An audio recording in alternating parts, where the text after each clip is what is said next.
Any day before the Civil War, the bower echoed with the overseer's tin trumpet at 4 a.m., little boys and young men chopping firewood for the fireplaces in the main house, carrying buckets of water from the opekan, a house servant pouring it into bedroom pitchers and bowls, and into the cast-iron kettle still warm over the night's coals, tossing old water from chamber pots in the families' and their guests' bedrooms, then helping the ladies dress and groom for breakfast.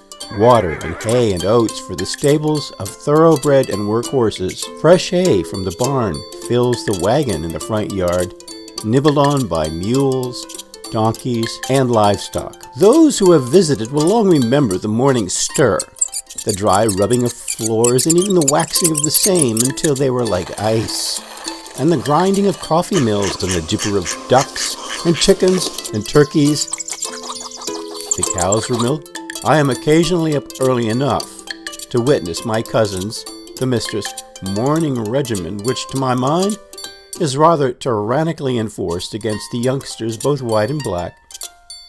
She is in the habit of preparing some death-routing decoction for them in a small pitcher and administering it to the whole squadron in succession, who severally swallow the dose and gallop off with faces all rue and wormwood. Craftsmen repair to their stations. Lucy's family was remarkable for its intelligence, and those who had already left had been selected for the mechanical employments upon the estate. And they were shoemakers, weavers, or carpenters, and were held in esteem for their industry and good character. After the breakfast table is cleared and cleaned, napkins are tossed in with a kettle full of heated water, sweeping, polishing, mopping, and dusting, sometimes turning the mattresses over, and begin preparing midday supper. And always the spinning of sheep's wool for carpets and sewing, making for the workers shirts in the spring, and wool clothes, shoes and a blanket and a coat in the fall. Sudden visitors and parties exponentially increase the work. Every day, week, month, and year, an eternity of active verbs. The resources of the house were manifest.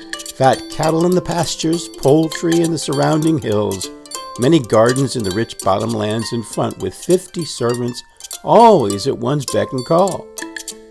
Back of the house lay numerous terraces and plots, planned by the artistic taste of my grandmother. We gloated on the paradisiacal beauty of the beloved home and loved to put a wealth of flowers about it.